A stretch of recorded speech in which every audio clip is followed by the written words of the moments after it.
Hello pilots, and welcome to our fourth devlog, where we'll recap some of the Mech Arena's recent features and events, as well as some of the awesome new stuff you can expect to see soon. Oh, we're expecting someone else? I should probably introduce myself. Some of you know me as Freya from the Mech Arena community team. I'll be taking over the devlogs for now, so let's get to it. If you're tuning in for the first time, just keep in mind that any new features we talk about are still in development. They might be changed, delayed, or even abandoned altogether. But we know you guys like being kept in the loop, so we're happy to share what we are working on. Let's start off with a bit of a recap and a look at how some of the stuff we talked about last time has progressed. Firstly, it's no surprise that the recent global launch has been the most exciting and important event in the game's life. Mech Arena became available worldwide and saw a massive boom in popularity. We had over 11 million downloads for Android and iOS, hundreds of thousands of players logging in to fight over 2 million battle every single day. That's one of a heck of a crowd.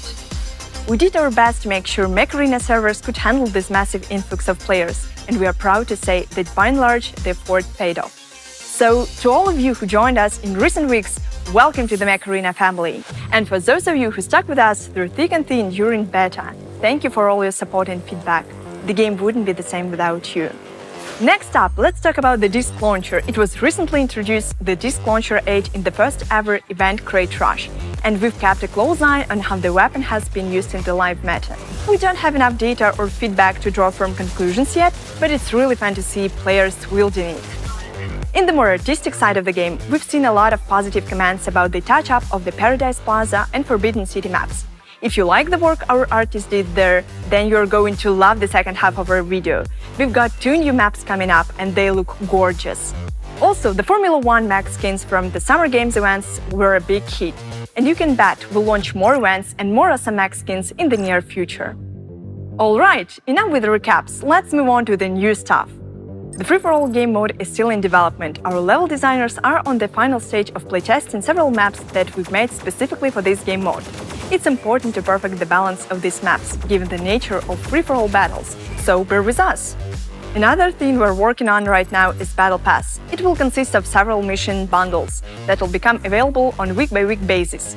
Completing those missions will net you Battle Pass points and, by extension, a variety of rewards.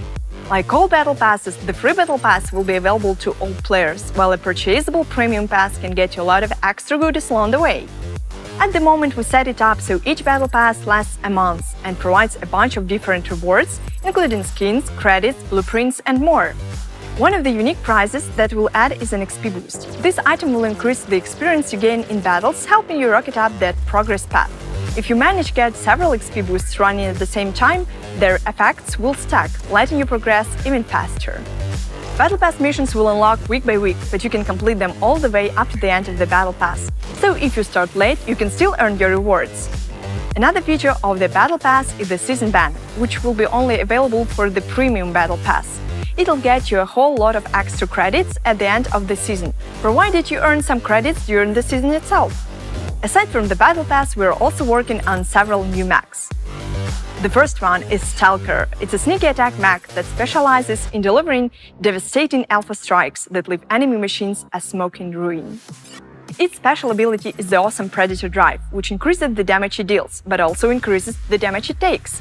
However, if you get scuffed up in the Stalker, don't worry. With the Predator Drive active, you repair 10% of your HP every time you kill a mech. Stalker will have medium energy capacity that will let you mount some of heavy hitters, made even heavier with the power of the Predator Drive. You'll still need to be real careful, this is not a mech that likes to be shot. The second mech is not quite ready to hit the servers yet, but we're far enough in its development to reveal a few things. Codenamed Hidezo, it's going to be a highly mobile mech that takes the leaf out of Lancer's book. It'll be able to jump just like Lancer, though enemies won't be so eager to stick close to Hidezo. When it lands, it slows and damages any nearby enemies. It'll have light energy capacity and limited HP, so if you're playing at this guy, you'll want to support your team with timely flanking attacks, jumping out from behind cover and waylaying the enemy before they know what hit them. Both of these mechs will be of rare variety, so you won't have much trouble gathering blueprints, and we hope that the two will add something unique and awesome to the current meta. Next, let's talk about the maps. In our last vlog, we asked if you guys want to know more about the science of making beautiful maps. Your answer was overwhelmingly yes. so we're working on a dedicated video in the future. But the news gets better, we also have a pair of new maps to show you right now. Imperial Temple and Site 313. Both of these will be control points clash maps with only 3 beacons instead of the usual 5. The feedback we've gathered in custom match data shows that our current 3-beacon map Skyship 11 is incredibly popular. It's no great shock, with just 3 beacons, the battle is direct, straightforward and dynamic. We figured out that just one map to satisfy this need for big brawls was nowhere near enough.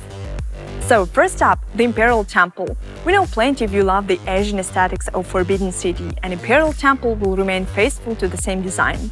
Though it's a lot simpler than its predecessor, it's fairly narrow and funnels both teams to the central beacon, where the heaviest fighting takes place. Don't get complacent though, there's plenty of cover near the center for an experienced pilot to work with. 2 flanking routes also exist on both sides, so a sneaky scout can definitely slip behind enemy lines to capture their beacon. To counter that, each pass has sniper positions that either team can use to give those uninvited guests a sharp welcome.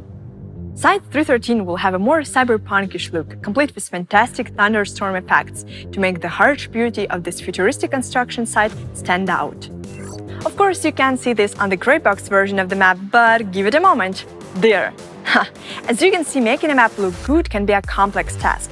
We really can't wait to get that map making up video so you can see the whole process. But let's talk tactics. Site 313 won't have hidden flanking routes like the Imperial Temple, but it does feature lots and lots of small terrain elements you can hack for cover.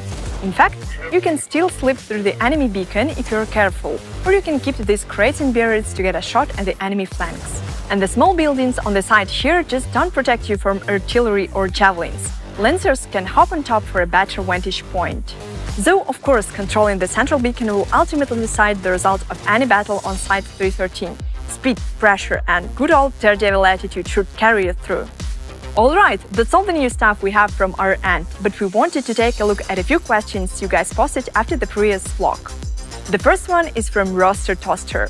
While the idea itself is really neat, actually getting this into the game would be an intense undertaking. Implementing a testing environment that works for every mech and every weapon puts this idea just beyond what we can do right now.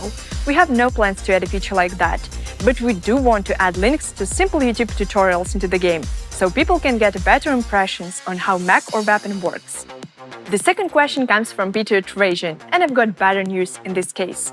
We are definitely considering how to implement swappable mech layouts and squad combos, at least for different game modes. It's too early to say exactly how it'll work though. The last question is from DAD. Unfortunately, we do not plan to add any chat to the Mech Arena battles at the moment. Text chat wouldn't be practical, and voice chat has so many technical and performance issues that we just can't dedicate any resources to it for the foreseeable future. Alright, this might have been our longest devlog yet. We hope you've enjoyed what you've seen so far. As always, leave your comments and feedback under the video. And don't forget to like and subscribe. See you all in the next episode. Made specifically for this game mode. It's important. Another increases the damage it deals, but also increases the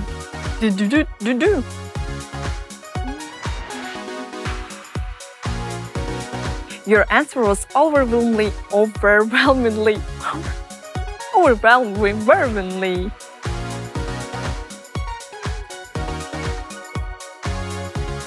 Decide the result of any battle on Site 313. Speed, pressure. Alright, that might have been the longest vlog yet.